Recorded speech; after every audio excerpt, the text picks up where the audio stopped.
wabarakatuh. Alhamdulillahirrabbilalamin. Wassalatu wassalamu ala asrafil anbiya'i wal mursalin wa ala alihi wa sahbihi ajmain, amma ba'd. Pertama-tama, marilah selalu kita panjatkan puji syukur kehadirat Allah Subhanahu wa Ta'ala, yang mana sampai dengan malam ini masih memberikan kita semua nikmat iman, nikmat Islam, serta nikmat sehat walafiat, sehingga kita masih bisa berkesempatan untuk melaksanakan kajian rutin kita. Salawat dan salam semoga selalu kita curahkan kepada junjungan kita Nabi besar Muhammad Sallallahu Alaihi Wasallam beserta keluarganya, sahabatnya, dan kita umatnya. Mudah-mudahan senantiasa untuk menjalankan sunnah-sunnahnya. Amin ya rabbal alamin. Untuk kajian malam ini, insya Allah kita masih akan membahas surat Al-Qalam yang pada pekan lalu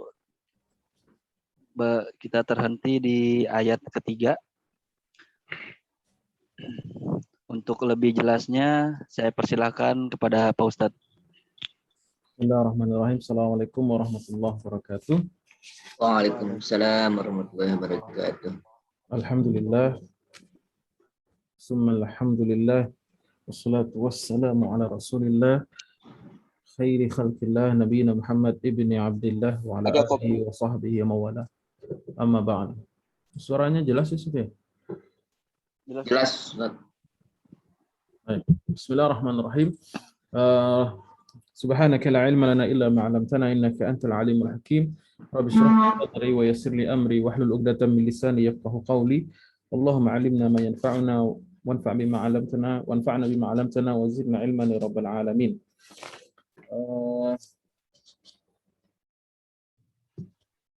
Alhamdulillah, malam ini kita kembali dipertemukan oleh Allah Subhanahu wa Ta'ala di majelis tafsir dan tadabbur ayat-ayat Al-Qur'anul Karim.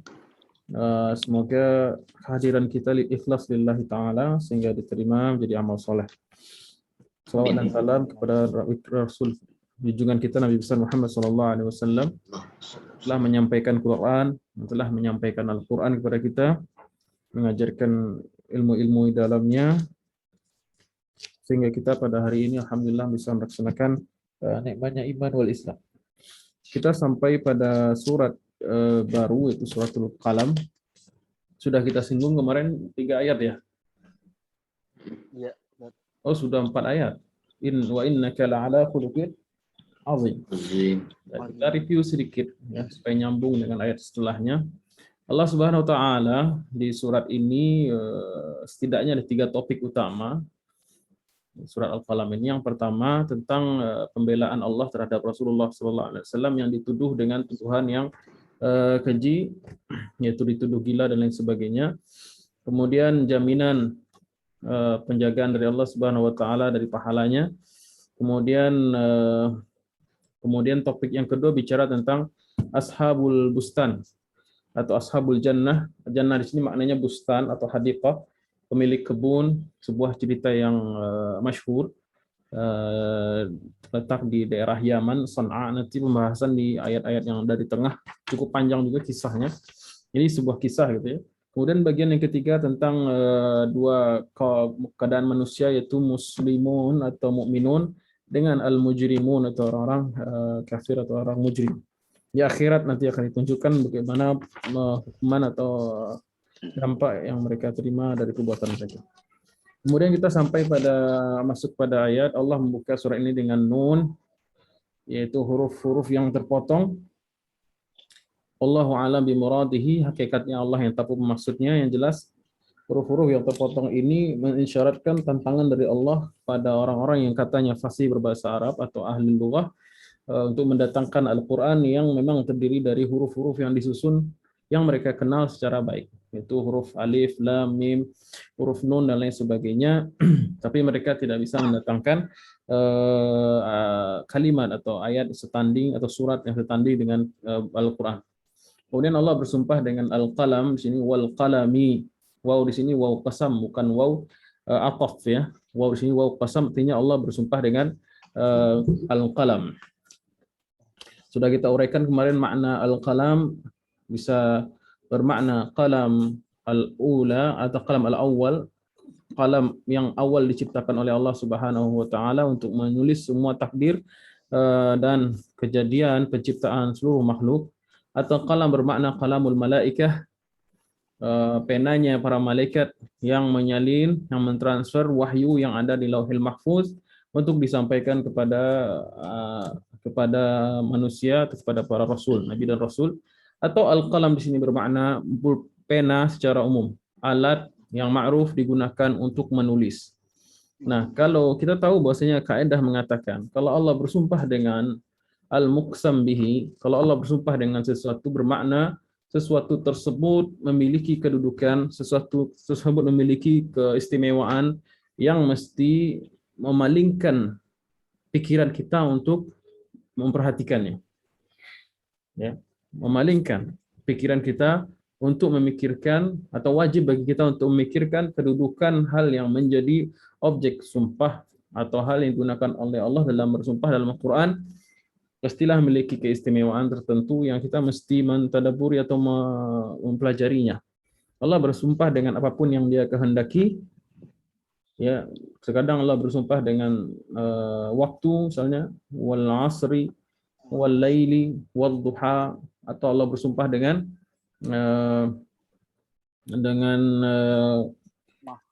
makhluk yang lain seperti tanaman, watini wa zaitun, atau dengan hewan-hewan, wal adiyati dhabha. Kemudian Allah bersumpah dengan benda-benda yang tidak hidup seperti wal qalam ini. Jadi wal qalami, demi pena. Maksudnya adalah pena secara umum yang sebagaimana kita uraikan, pena yang digunakan sebagai alatul kitabah atau alat untuk menulis atau mendokumentasikan sebuah peristiwa atau ilmu yang sudah ma'ruf dikenal di peradaban manusia. Kemudian wama yasturun, dan apa-apa yang dia, wama yaktubun, dan apa-apa yang dia tulis. Kemudian banyak ulama, diantaranya di sini Syekh Ali As-Sabuni misalnya, atau Syekh Muhammad Ratib An-Nabusi, ghair wahid minal ulama, mengatakan penyebutan al-qalam di sini menunjukkan bahwasanya perhatian al-Islam terhadap perkembangan ilmu pengetahuan dan informasi. Ya.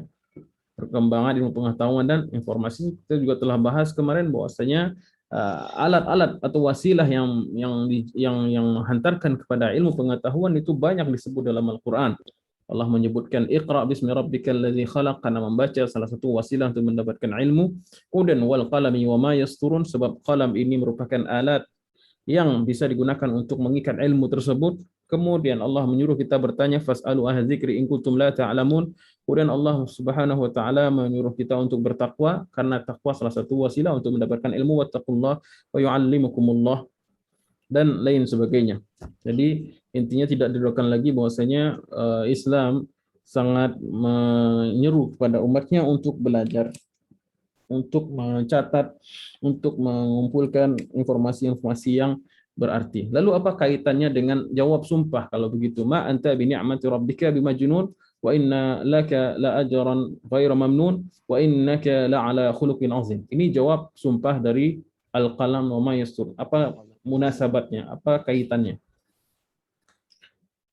Dan engkau Muhammad dengan nikmat dari Allah, dengan rahmat dari Allah, bukanlah engkau orang yang gila.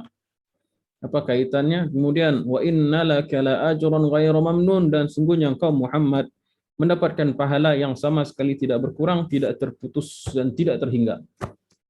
Wa innaka la ala khuluqin azim, dan sungguh engkau Muhammad benar-benar berada di akhlak yang agung. Apa kaitannya? Kaitannya bisa kita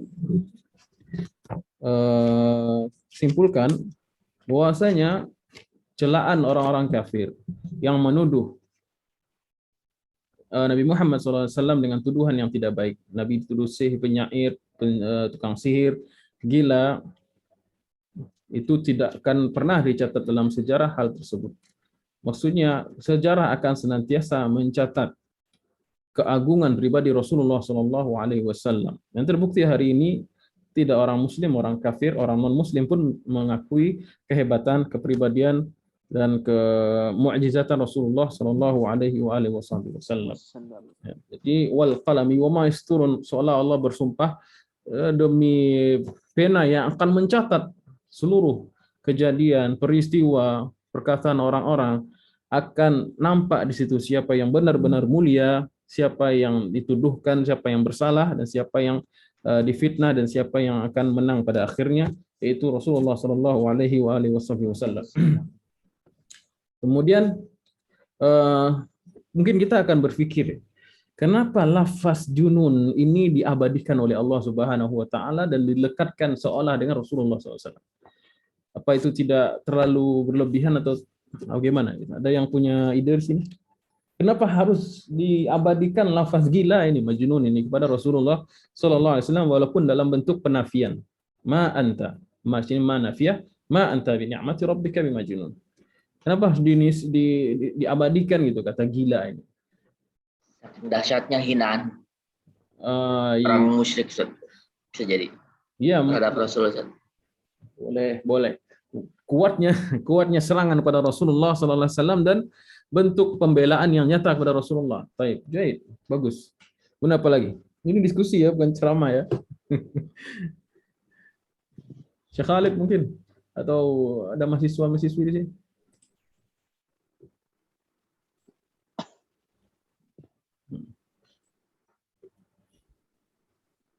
Ma anta bi ni'mati rabbika bimajnun.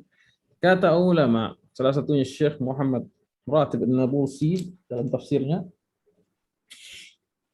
agar mengokohkan salah satu fungsi Rasulullah SAW sebagai uswah dan qudwah, semakin mengokohkan bahwasanya Rasulullah SAW adalah tauladan yang baik sepanjang zaman dan sepanjang waktu dan keadaan. Kalaulah Rasulullah SAW saja dituduh dengan tuduhan gila, maka tidak mengherankan nanti orang-orang yang mengikuti manhaj beliau, mengikuti dakwah beliau, memperjuangkan risalah yang sama dengan beliau bawa, maka juga akan mendapatkan beberapa fitnah, tuduhan, dan lain sebagainya. Ya, jangankan itu, kadang-kadang kita beramal dengan amal yang sunnah atau beramal saleh, kadang kita dianggap gila. Gila kamu ya, ini lagi seru kenapa sholat? Nah, kan kadang dianggap gila.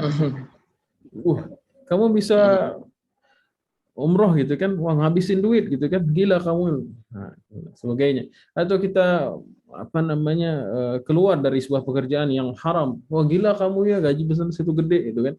Nah, itu juga mirip-mirip lah. Gilanya udah tipis sih, udah ada halus sebenarnya. Cuman ya mirip-mirip juga gitu kan. Wa ma anta bi ni'mati rabbika bimajnun, dan akal sehat itu adalah nikmat dari Allah Subhanahu wa taala. Bi ni'mati rabbika bimajnun. Kemudian kemarin sampai wa innaka la'ala khuluqin azim, itu Rasulullah SAW dipuji oleh Allah dalam Quran satu-satunya yang sharih. Jadi pujian Allah kepada Nabi SAW itu banyak berserakan dalam Al-Quran, tapi yang paling sharih, yang paling jelas, yang paling eksplisit adalah ayat ini. Wa innaka la'ala khuluqin azim. Di situ ada banyak sekali taukid. Taukidnya banyak banget. Taukid yang pertama ialah bahwasanya dia adalah jawab sumpah. Bukankah itu taukid? Ya kan? Kalau jawab sumpah itu sudah otomatis taukid.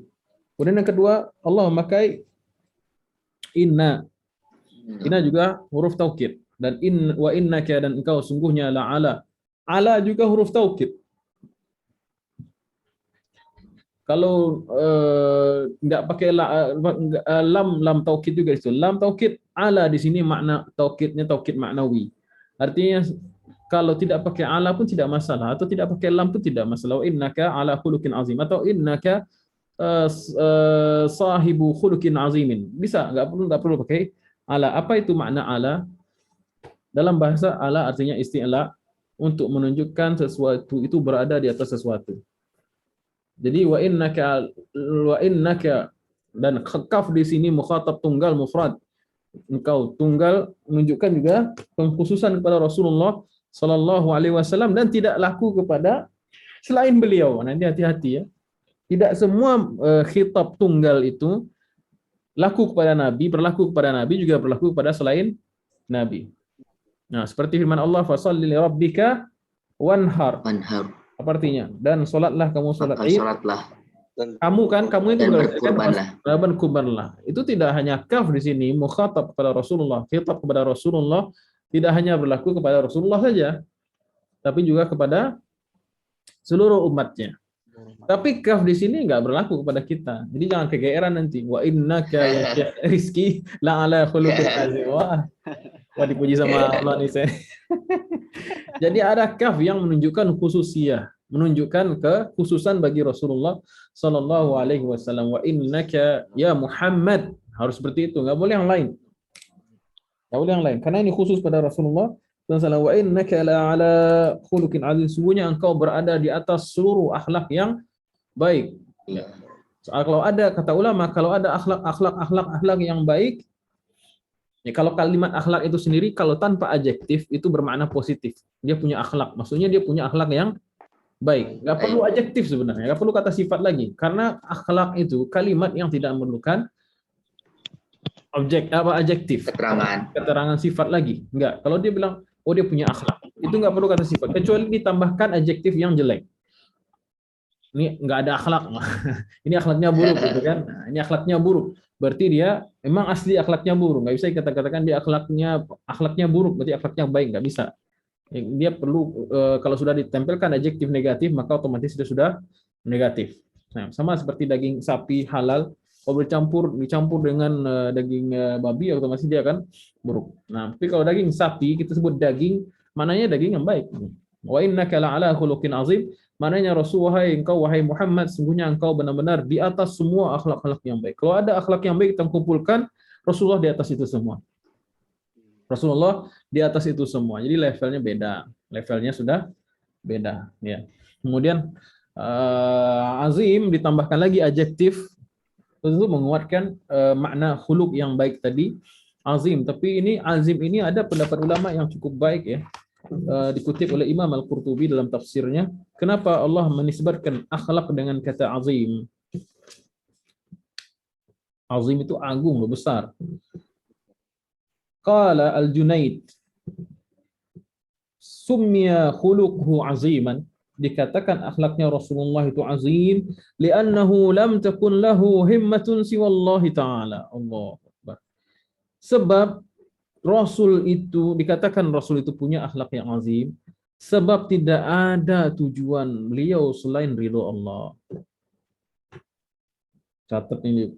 Li'annahu lam takun lahu himmah, tidak ada tujuan semangat pasti motivasi beliau selain daripada Allah Subhanahu wa taala. Maka seluruh yang dinisbatkan kepada Allah azim. Seluruh hal yang dinisbatkan kepada Allah atau berlandaskan kepada Allah azim. Sudah jelas. Kalau amal sederhana ada ikhlas azim. Kalau walaupun bentuknya luar biasa tapi tidak ada ikhlas, tidak azim. Ya, hakir lawannya, hakir. Baik, kita lanjut ayat setelahnya.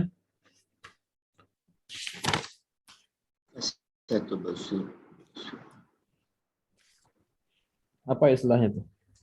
Fasatubsiru wa yubsirun. Fasatubsiru wa yubsirun bi ayyikumul maftun. Inna rabbaka huwa a'lamu biman dhalla an sabilihi wa huwa a'lamu bil muhtadin. Maka satubsir, kamu wahai Muhammad akan melihat. Wa yubsirun, dan mereka akan melihat. Nah, di sini Allah ini dua, ya, pelakunya di sini. Pertama Rasulullah SAW, engkau wahai Muhammad akan melihat. Basar artinya melihat, penglihatan. Satu busir ya Muhammad, engkau akan melihat ya Muhammad, dan mereka pun akan melihat. Wa yubsirun berarti jamak muzakkar salim, dan yubsirun mereka kelak akan melihat. Allah pakai sin di sini. Sin ini penambahan sin sebelum kata fi'il mudhari' menunjukkan lil istiqbal, lil mustaqbal.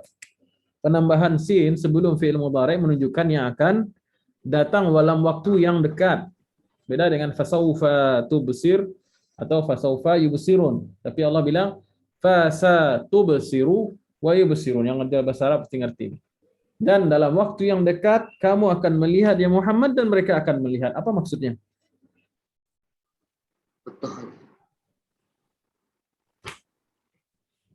Apa maksudnya? Dan engkau wahai Muhammad akan menyaksikan akhirnya bagaimana nasib mereka itu. Atau engkau akan wahai Muhammad, engkau akan menyaksikan siapa yang akan menang dan siapa yang akan kalah. Sengaja di sini nggak disebutkan oleh Allah Subhanahu wa taala maf'ulun bihi-nya kan? Objeknya kan? Hal ini menambah ke apa namanya? Menambah ke seramannya gitu, menambah keseremannya gitu, menambah kemisteriusannya, menambah ke apa namanya? Kekuatan maknanya. Fasatu besir, kau akan melihat nanti Muhammad. Ya, macam-macam itu bisa tafsirannya, macam-macam itu maksudnya. Bisa engkau akan menyaksikan sendiri dengan matamu wahai Muhammad, engkau mereka sendiri yang gila, mereka sendiri yang akan diazab, bagaimana perbuatan mereka, bagaimana kesuksesan Islam, kegemilangan Islam dalam waktu yang dekat, meskipun hari ini kau dicela sebagai orang gila dan lain sebagainya. Suatu besir, wa yubsirun, dan mereka juga akan menjadi saksi mata akan kejadian tersebut. Nah, ini off kamera semua nih, Ana jadi ngomong sendiri nih. Tenang Ustaz, ada Ustaz. Yang baik, Dita. Ustaz. Kayak kuliah off, kayak ini kuliah anak-anak.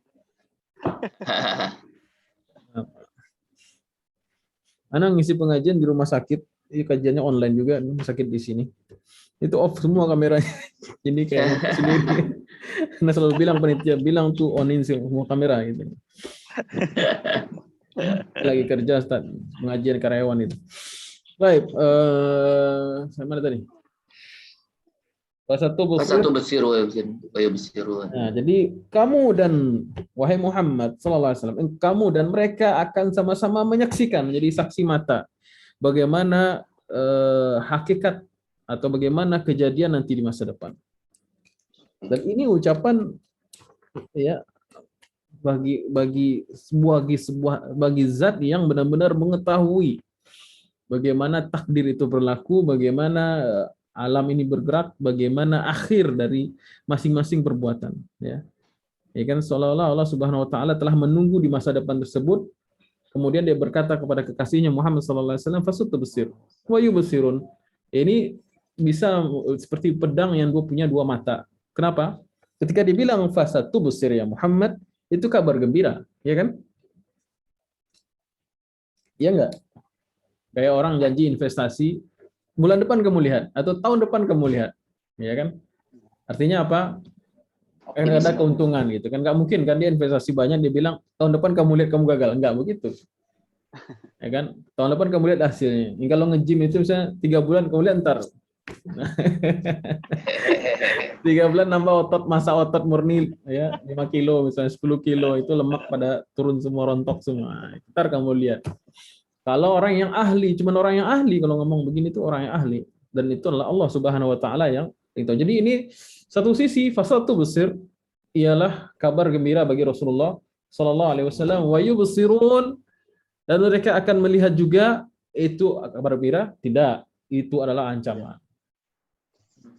Fasatu basiru, kabar gembira, busyran laka ya Muhammad, kabar gembira bagi engkau wahai Muhammad, nanti engkau akan begini-begini. Enggak disebutkan objeknya, itu menambah kegirangan dan kegembiraan. Benar enggak? Nah, fayubsirun itu juga menambah kengerian dan ancaman. Jadi satu ayat, Al-Qur'annya sama, ayatnya sama, tapi apa? Aplikasinya beda. Satu ayat yang sama tapi fungsinya berbeda. Kenapa fungsinya bisa berbeda? Karena dia punya iman atau tidak. Yang bagi punya iman jadi kabar gembira, bagi yang tidak punya iman, bagi yang kufur menjadi kabar duka. Nah, makanya Quran itu statusnya dua saja. Quran itu hujjatun laka au hujjatun alaik. Quran itu hujjah, penolongmu, pembantumu untuk sukses, atau hujjatun alaika, atau semakin memperburuk, menjatuhkan seseorang nanti di akhirat. Baik. Bi ayyikumul maftun, siapa di antara kalian antum? Siapa itu kum di sini? Yaitu Nabi Muhammad SAW dan orang-orang kafir. Orang kafir. Bi ayyikumul maftun, dan siapa di antara kalian yang maftun? Maftun ini dua pendapat ulama.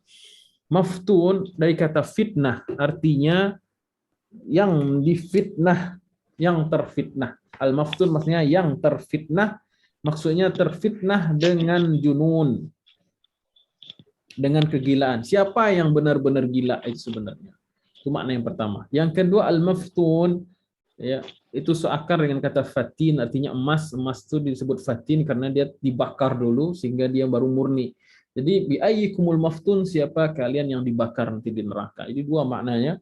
Fasatubsirun wa yubsirun bi ayyikumul maftun, siapa yang ternyata gila beneran, mana yang sehat, atau siapa di antara kalian yang diazab, mana yang tidak diazab, akan dilihat nanti. Jadi tafsiran itu bebas saja, ambil seluruhnya nggak masalah. Bi ayyikumul maftun. Nah, di sini Imam Al-Qurtubi berpendapat, ya, agak unik juga. Orang gila itu katanya difitnah atau diganggu oleh setan, seperti itu. Benar nggak, Dok? Kegilaan itu bisa karena gangguan sihir, gangguan lain sebagainya. Itu nanyanya sama Ustaz. Jangan sama dokter. Tapi bisa jadi sih orang yang stres, misalnya orang stres aja gitu kan, itu karena penyakit mental kan, penyakit gangguan jiwa kan. Iya. Orang kalau sudah stres, ya kabelnya konslet. Kalau udah konslet udah, jadi dia gila, hilang kesadaran dan lain sebagainya. Jadi boleh jadi orang-orang yang terkena seperti itu. Nah, jadi mereka menuduh Rasulullah SAW gila. Tapi kata Allah, fasatu besiru wa yubsirun bi ayyikumul maftun. Nanti kita tahu siapa yang gila sebenarnya. Syekh Muhammad Ratib An-Nabulsi pernah mengatakan, kafa bil mar'i majnunan idza 'asallah wa kafa bil mar'i 'aqilan idza 'ata Allah. Cukuplah seorang itu disebut gila kalau dia bermaksiat kepada Allah. Wa kafa bil mar'i aqilan, cukuplah dikatakan orang itu waras kalau dia mentaati Allah. Ya. Sekarang banyak yang gila, Ustaz ya. Oh iya, banyak. Termasuk kita mungkin ini. Iya. Ya. Kenapa orang bermaksiat itu gila? Kenapa coba? Karena dia ngerasa siap. Lupa. Karena Berani. Berani banget dia. Terlalu berani untuk mengambil resiko murka Allah Subhanahu wa taala. Kafa bil mar'i aqilan, orang itu cukup dianggap berakal kalau dia mentaati Allah. Kenapa? Tidak pandang dia sarjana, dia ustadz, dia non ustadz, dia orang yang berpendidikan atau tidak, selama dia mentaati Allah, dia selamat enggak? Selamat. Aman, karena dia mengikuti jalan aturan Allah Subhanahu wa taala. Itu enggak gila itu. Itu justru orang yang berakal. Orang yang mentaati Allah itu orang yang berakal. Baik. Orang yang gila sebenarnya adalah orang yang tidak mentaati Allah Subhanahu wa taala atau bermaksiat. Nah, sallallahu alaihi wasallam, bi ayyikumul maftun inna rabbaka huwa a'lam. Sesungguhnya Tuhanmu. Kafnya kembali ke siapa lagi? Wahai Muhammad. Ya. Sesungguhnya Rabbmu wahai Muhammad.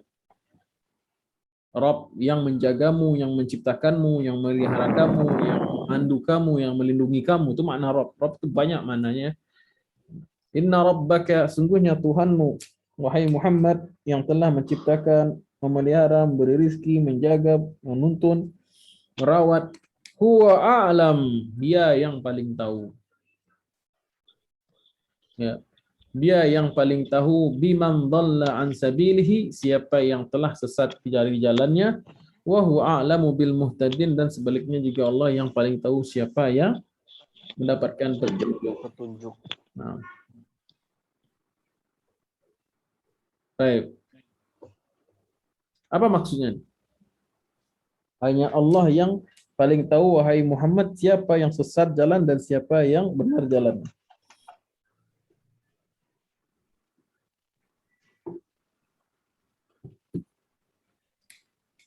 Coba kita baca tafsirnya. Apa kata Syekh Ali As-Sobuni sini?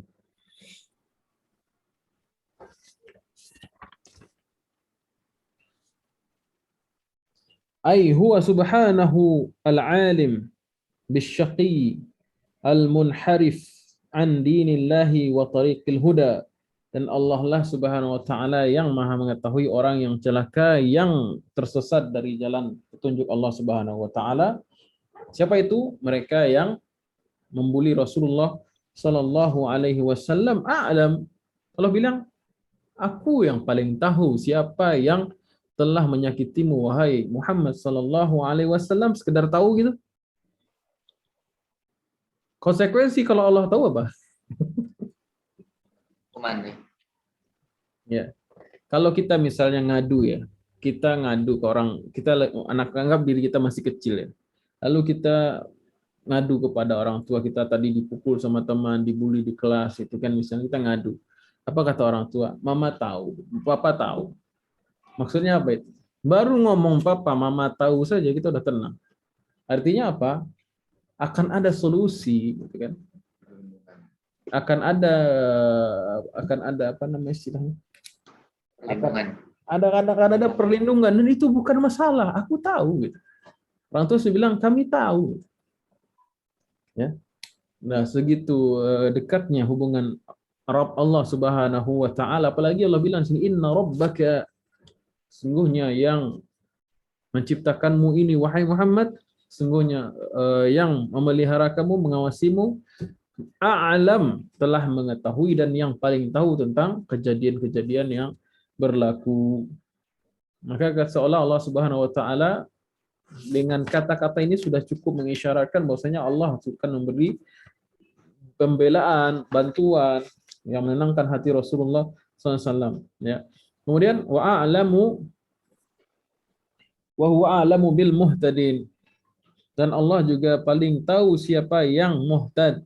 Muhtadin jamak dari muhtad, artinya orang yang mendapatkan hidayah. Maksudnya Allah juga tahu kok Allah siapa yang mendapatkan hidayah. Artinya sabarlah sebentar dengan berbagai cobaan demikian, sabarlah dalam menghadapi menjalani misi dakwah ini, sabarlah sebab ada pahala yang menunggu nanti di depan, dan engkau tidak kurang daripada akhlak dalam penyampaian ya Muhammad. Wa innaka la'ala khuluqin azim wa inna laka la'ajran ghayra mamnun, dan kau akan mendapatkan pahala yang tidak terputus-putusnya dan tidak berkurang dan tidak berhenti. Nah, tidak terhitung. Baik. Jadi kalau yang Maha Tahu sudah bilang inna rabbaka ana a'lam, sudah tahu, itu sudah cukup menenangkan. Jadi memang pas ya, surat Al-Qalam ini turun dalam rangka tasliyah atau menghibur Rasulullah Sallallahu Alaihi Wasallam. Dari awalnya sudah jelas, ya. Dari awalnya sudah jelas kata-kata, dan ini boleh kita terapkan selama kita berada di jalannya yang sama yang ditempuh Rasulullah SAW, itu jalan dakwah. Maka kita baca ayat-ayat ini, bolehlah kita jadikan juga sebagai hiburan ketika penat atau ketika letih dalam memperjuangkan agama Allah Subhanahu wa taala. Ya, tapi jangan kecuali yang satu tadi itu, wa innaka ta'ala khuluqin azim. Jangan juga ya, kalau itu jangan masukkan ke sekali-kali nggak ada bapaknya kita dengan Rasulullah sallallahu alaihi wasallam. Kalau yang lebih-lebihnya boleh. Kemudian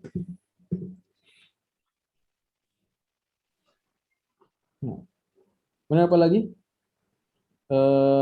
وهو عالم المهتدين أي وهو العالم بالتقي المهتدي إلى الدين الحق وهو تعليل لما قبله وتأكيد للوعد والوعيد كأنه إنهم هم المجانين على الحقيقة لا أنت. Ayat sama yang kita jelaskan tadi. Kemudian kita lanjut ayatnya, فلا تطع المكذبين. Bukan itu yang Anda baca tafsir yang lain. Kita review dulu aja.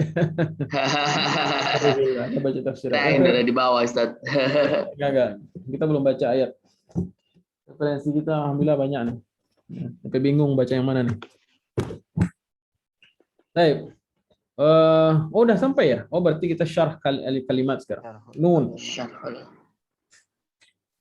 Nun huwa ahadul hurufil muqatta'ati yuktabu hakadha nun wa yuqra'u hakadha nun.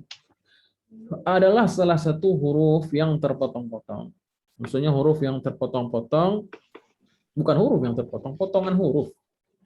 Potongan-potongan huruf yang dicantumkan di awal-awal surat biasanya. Ya. Allahu a'lam bimuradihi, maksud hakikatnya Allah yang tahu. Yuktabu hakadha, ditulis seperti ini, ya seperti itu ya. Nun ya. Wa yuqra hakadha, dibaca juga nun. Nah. Kemudian wal qalami wa ma yasturun. Yasturun ini yaktubun, ay al qalam allazi kutiba bihi az-zikr. Qalam di sini maksudnya qalam yang menulis, yang ditulis dengannya Az-zikr, maksudnya al-qadar. Ini tafsiran yang pertama, atau tafsiran salah satu tafsiran. Waladhi yakhtun ay yaktubun. Yang dia menulis yakhtun, maksudnya adalah yang dia menulis, gitu, menuliskan takdir tersebut. Tafsirannya banyak, ya. Bisa pena yang makhluk, sebuah makhluk yang Allah ciptakan, atau pena malaikat, atau pena secara umum yang digunakan manusia dalam mencatat informasi atau dalam rangka thalabul ilmi dan lain sebagainya. Baik. Dan manusia ini makhluk istimewa, istimewa bil aql. Allah telah mengistimewakan manusia dengan akal, dengan berfikir, dan sepertinya cuma kita ya yang memakai pulpen di bumi ini ya. Ada nggak yang lain? Beo bisa nggak? Nggak ada ya? Nggak ada makhluk di muka bumi ini yang memakai pena, nggak ada. Kalau kelebihan hewan-hewan banyak. Ya, malaikat ada kelebihan, tapi bukan malaikat, hewan banyak kelebihan, teman. Kadang lebih unggul daripada kita misalnya. Misalnya reptil, misalnya bisa menumbuhkan tangan yang kepotong. Gitu. Tapi sifatnya fisik. Saya elang bisa melihat dengan puluhan kilometer dengan pandangan yang tajam, atau lumba-lumba yang bisa paus yang bisa menahan nafas sekian lama dalam air, atau memiliki sonar yang komunikasi ya luar biasa gitu ya. Tapi kelebihan makhluk itu semua berada di fisik semua, dan kita kalah itu semua. Ya nggak, Dok?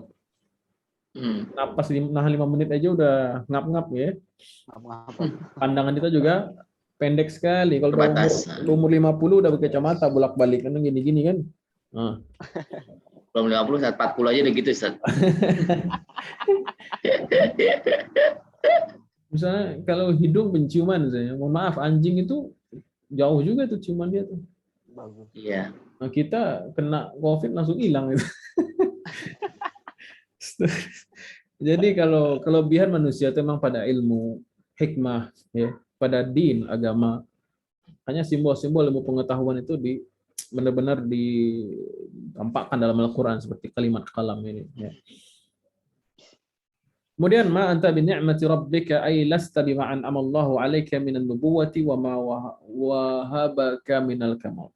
Wahaba artinya memberikan, ya. Dan engkau bukanlah wahai Muhammad atas nikmat yang telah diberikan ke atasmu, yaitu berupa kenabian dan lain sebagainya, dan memberikan kesempurnaan lain pada Rasulullah SAW, bimajnun ay bizi jununin kama yaz'amu al-musyrik. Ya, sebagaimana yang dituduhkan oleh orang-orang musyrik, engkau bukanlah orang yang terkena penyakit kurang waras ya. Ghairu mamnun ay ghairu maqtu'in bal huwa daimun abadan. Abadan. Mamnun ini artinya 3. Afwan sebentar.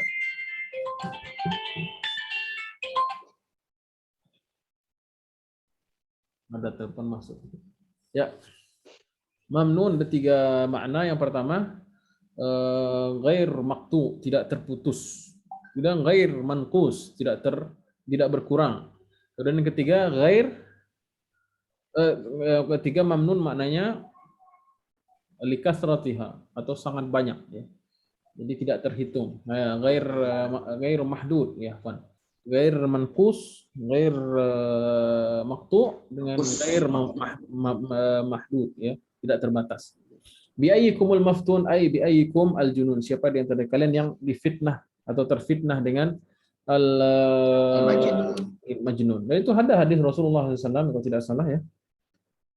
Satu ketika ada sahabat Nabi dan sahabat lewat, kemudian ada orang gila yang jalan, kemudian siapa dia? Kemudian dia berkata, satu dia orang gila, majnun. Kata Rasulullah SAW, la bal huwal mubtala au kama qala. Enggak, dia bukan gila, dia sedang difitnah atau sedang dicoba dengan penyakit gila. Yang junun itu adalah orang yang bermaksiat kepada Allah, itu yang junun. Kemudian ma'nal ayat. Qauluhu ta'ala nun hadza ahadul huruf al-muqatta'ah. Inilah salah satu huruf atau potongan huruf yang ada dalam awal-awal surat biasanya Al-Qur'an. nahwa qaf wa sad wa hamim. Allahu a'lam bi muradihi, seperti huruf qaf, sad, hamim, alif lam mim, alif lam ra dan lain sebagainya. Wallahu a'lam bi muradihi, dan hanya Allah yang mengetahui hakikat sebenarnya. Wa qauluhu ta'ala wal qalami wa ma yasturun, dan demi kalam, pena dan apa yang ia tulis. Ai al-qalam allazi kataba awwala ma khalaqallah khalaqa awwala ma khalaq. Nah, ialah pena yang mencatat seluruh apa-apa yang diciptakan oleh Allah Subhanahu wa taala. Lahu wa qala lahu, dan Allah Subhanahu wa taala firman kepadanya, uktub, tulislah, kata Allah. Qal ma aktub, apa yang aku tulis? Qala uktub ma huwa kainun ila yaumil qiyamah fajara bidzalika wa ma yasrun ay wa ma panjangan ya. Qala uktub ma huwa kainun ila yaumil qiyamah. Kata Allah, dia Allah ciptakan pena nih. Kemudian kalau tulislah. Kemudian pena itu bertanya, apa yang aku tulis ya Allah? Kemudian Allah bilang, tulislah seluruh kainun, ma huwa kainun, ya seluruh makhluk, ila yaumil qiyamah, takdirnya sampai hari kiamat. Fajara bidzalik, kemudian dia melakukannya. Wa ma yasturun ay wa ma tasattarahu ya wa taktubuhu al malaikah, tasturuhu wa taktubuhu al malaikatu naqlan, apa yang ditorehkan atau ditulis oleh para malaikat naqlan dalam rangka memindahkan minal lauhil mahfuz, itu yang kita bilang tadi. Jadi makna yang kedua adalah qalamul malaikah. Kalau yang pertama al-qalam al-awwal ya. Kemudian kalamnya para malaikat, wa ma yaktubuhu al-kiram al-katibin, atau bermakna apa yang ditulis oleh malaikat al-kiram al-katibin. Al-kiram al-katibin itu malaikat yang mencatat amal manusia. Wa ma yasrun, itu apa yang ditulis oleh para malaikat yang mencatat amal perbuatan manusia, a'mal al-ibad. Fa summiya ay aqsama ta'ala bi syai'aini al-awwal al-qalam wasani wa ma satara bihi wa kutiba mimma khalaqa min kulli syai'in. Jadi Allah bersumpah dengan dua hal, syai'ain. Yang pertama qalamnya sendiri dan apa yang ia tulis. Jadi muqsam bihinya ada dua di sini ya. Yang pertama qalam dan apa yang ditulis oleh qalam tersebut. Pena. Kemudian wal muqsam alaihi qauluhu ta'ala, sedangkan jawab sumpahnya ialah ma anta bi ni'mati rabbika bimajnun, dan engkau wahai Muhammad berdasarkan atau berkat nikmat dari Tuhanmu, rahmat dari Tuhanmu, bimajnun, bukanlah orang yang gila. Ini takdzibun lil musyrikin allazina qalu inna Muhammadan majnunun bisababi ma ra'au minal wahyi. Ini adalah bantahan terhadap orang-orang takdzib lil musyrikin, orang-orang musyrik yang mengatakan bahwasanya Nabi Muhammad itu gila sebab apa yang mereka lihat ya dari wahyu dan taksir. Apa taksir? Dampak bihi. Jadi wahyu itu berdampak. Wahyu Quran, Al-Quran itu berdampak kepada jiwa seseorang, kepada hati seorang, orang dengannya mendapatkan hidayah, sehingga timbullah berbagai dampaknya berupa dampak sosial, mungkin menentang kezaliman, jadi suka dengan kebaikan. Tentu hal itu tidak disukai oleh orang-orang yang pro atau sudah establish dengan hal itu, dengan pro dengan kezaliman, kepentingannya terganggu, maka dia tentu tidak senang, akhirnya kelabakan, bingung menuduh apa, padahal ini kebenaran, dia bilang gila udah. Nah, gitu. Wa wara'u minal wahyi wa ta'sir bihi 'ala man hadahullahu lil iman. Orang yang dapatkan hidayah itu punya taksir atau punya dampak, efek ya, karena Al-Quran. Wa qauluhu ta'ala wa inna laka la ajran ghayra mamnun hadza dakhilun tahtal qasami. Ini juga masuk di dalam jawab qasam atau muqsam alaihi, ay muqsam alaihi wa huwa aku udah tahu aja sih. Dakhilun tahtal qasam, ya ini masuk dalam rangkaian sumpah-sumpah yang disebut di awal, ay muqsamun alaihi, dan ini jawab sumpah, wa huwa anna lin nabi sallallahu alaihi wasallam ajran, dan bagi nabi itu ada ajr. Apa itu ajrun? ganjaran pahala ghair maqtu' tidak terputus abadan bisabab ma qaddamahu.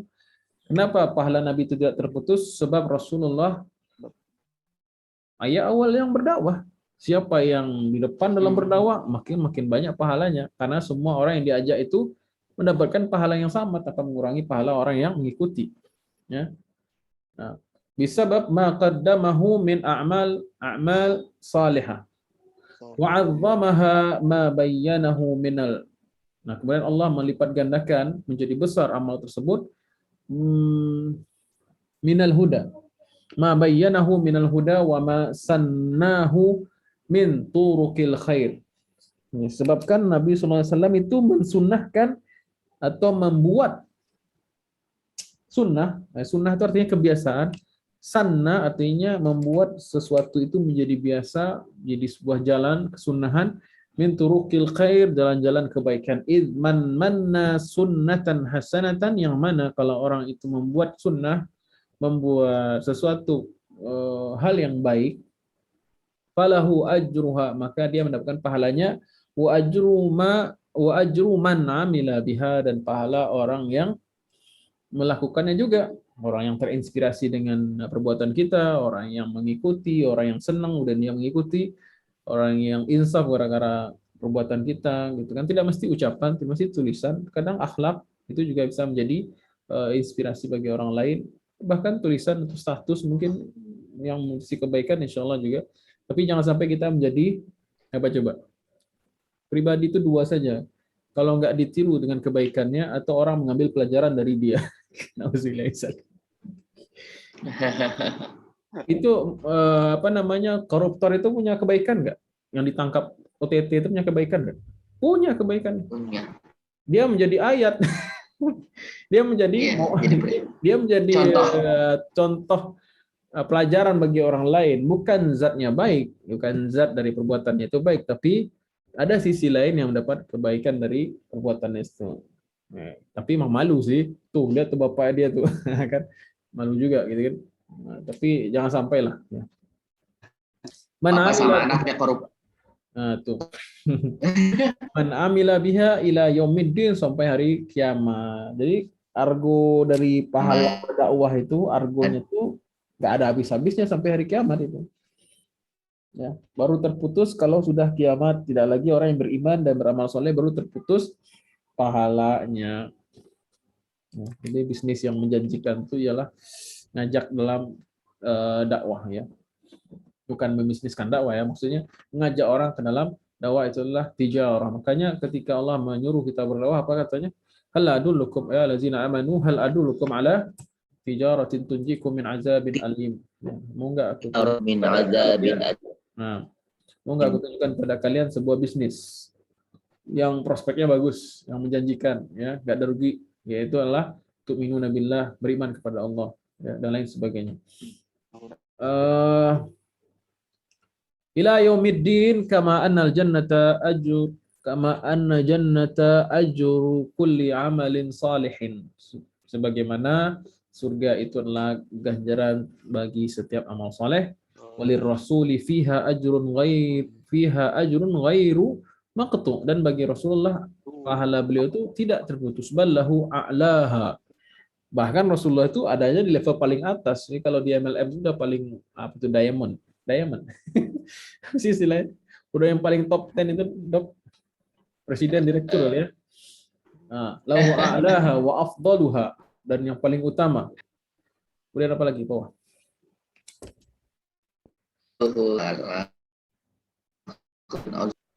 Kok enggak ini? Enggak bawah. Unstable connection.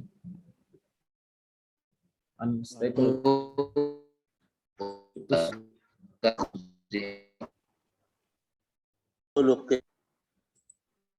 Wa afdaluha, bawah lagi.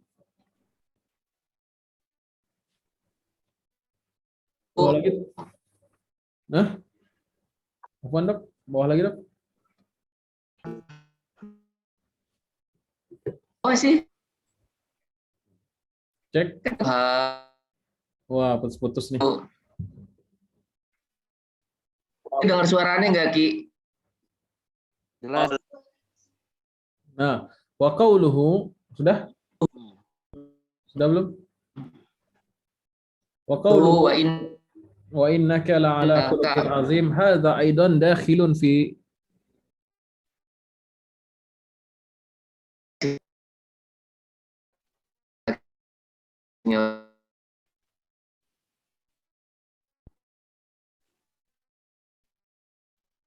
tes. Masih. Tes, sudah suaranya? sempat sudah ada.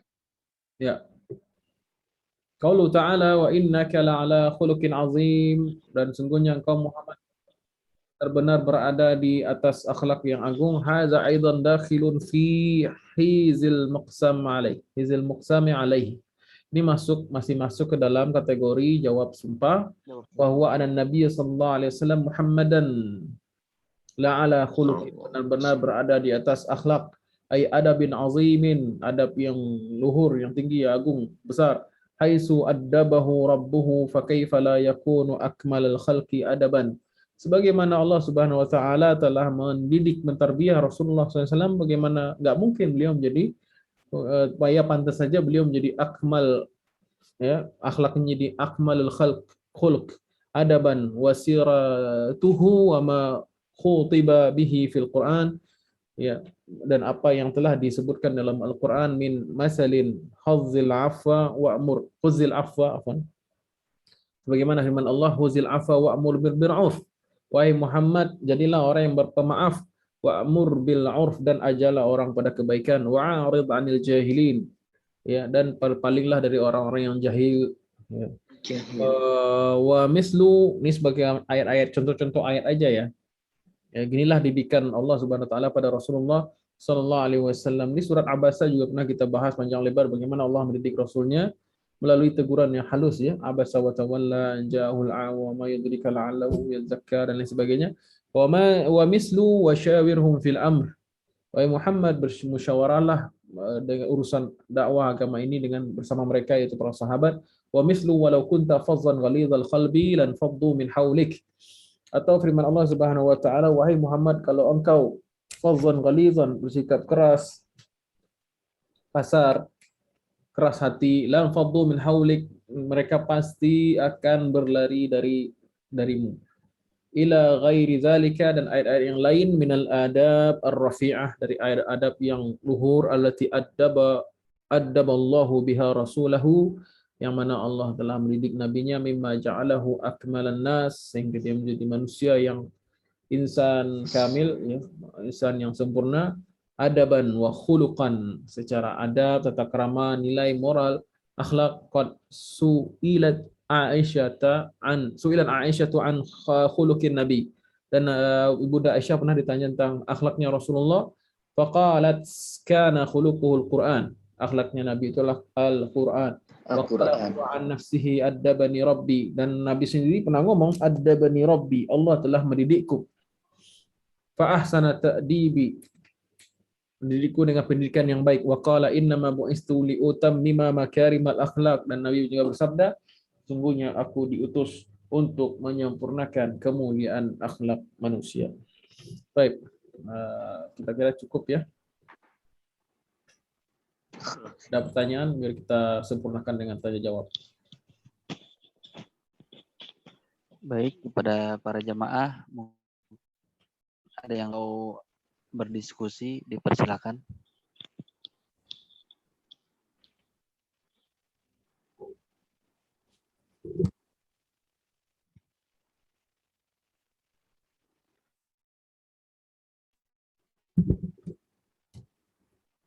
Keluar masuk dari tadi nih yang ikut. Ya kali. Koneksinya nggak stabil, Ustaz. Ya. Biasanya nanya saya Rizky. Ada yang mau ditanyain, cuman udah terjawab tadi. Jawab. Makna ayat. Yang pas ini kan surat hiburan ya Ustaz. Yang pas di ayat 4, mungkin setelah Rasul berdakwah mungkin ada patah semangat atau gimana Ustaz, jadi sehingga dikasihlah ayat hiburan kepada Allah atau gimana Ustaz? Nuzul apa ini ya? Asbabun nuzul. Asbabun nuzulnya ya. Asbabun nuzulnya ya. Asbabun nuzulnya udah disebutkan kemarin-kemarin kan ya, bahwasanya sebagian orang-orang pemuka kafir Quraisy mengolok-olok membuli Rasulullah SAW, mengatakan beliau gila dan lain sebagainya. Lalu turunlah ayat ini, wa innaka ma anta bi ni'mati rabbika bimajnun dan lain sebagainya. Tapi berulang-ulang ya Ustaz ya, setiap di juz 30 ini banyak banget berulang-ulang Ya, ayat. karena juz 30 ini memang harus dipelajari bagi setiap muslim karena memupuk rasa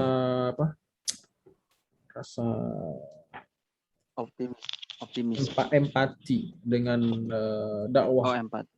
Awal-awal dakwah Islam diperjuangkan oleh Rasulullah SAW itu luar biasa. Dan ayat-ayat tentang ayat-ayat pendek atau juz amma ini kebanyakan makkiyah yang mendidik iman kita, sehingga itu basic ya, dasar untuk berislam itu memang ada di ayat-ayat makkiyah.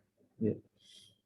Justru anehnya sekarang kalau kita sebut ajaran Islam yang kebayangkan aturan ibadah formal gitu kan, padahal itu kebanyakan ayat-ayat hukum, kanun, had, itu adalah ayat yang minoritas dalam Al-Quran dan itu umumnya madani, turun setelah hijrah, artinya punya kesiapan iman. Kenapa kita tidak mampu Islamnya kafah? Karena iman kita belum siap untuk menerima syariat itu.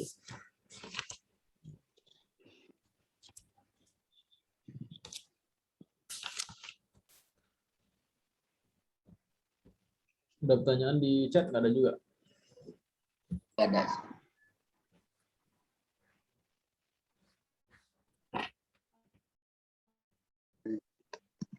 Banyak yang absen ini. Biasanya ada Syekh Abdullah, Syekh Didi. Ya.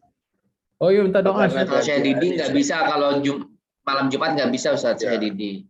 Enggak, beliau lagi di rumah. Bisanya Rabu malam. Lagi dirawat. Oh, innalillahi. Syekh Didi minta doa. Ustaz? Katanya asam lambung, cuman opname. Asam lambung.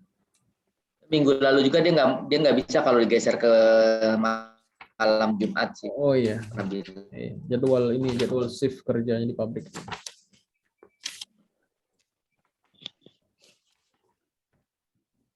Ya, semoga warga Jakarta ya, mudah-mudahan kita bisa silaturahim lagi, ketemu lagi di Jakarta atau dimanapun ya.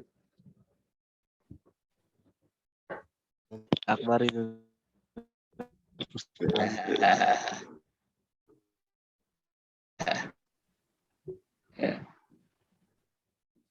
Bacang aman ya, Rawasari?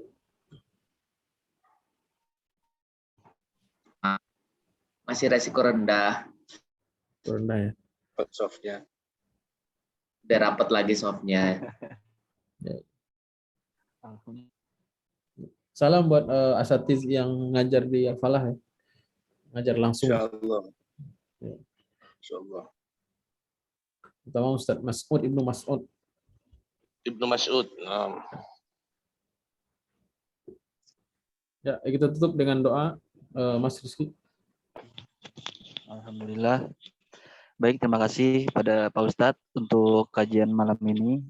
Terima kasih juga kepada para jamaah yang telah hadir. Mudah-mudahan kajian kita ini malam ini mendapatkan keberkahan dan keridhaan dari Allah Subhanahu wa taala. Amin ya rabbal alamin. Insya Allah kita ketemu lagi Rabu pekan depan di jam yang sama dengan link yang sama. Kita tutup dengan membaca hamdalah. Alhamdulillahirabbil alamin. Subhanakallahumma wa bihamdika asyhadu an la ilaha illa anta astaghfiruka wa atubu ilaik. Assalamualaikum warahmatullahi wabarakatuh. Terima kasih. Oh iya, aku.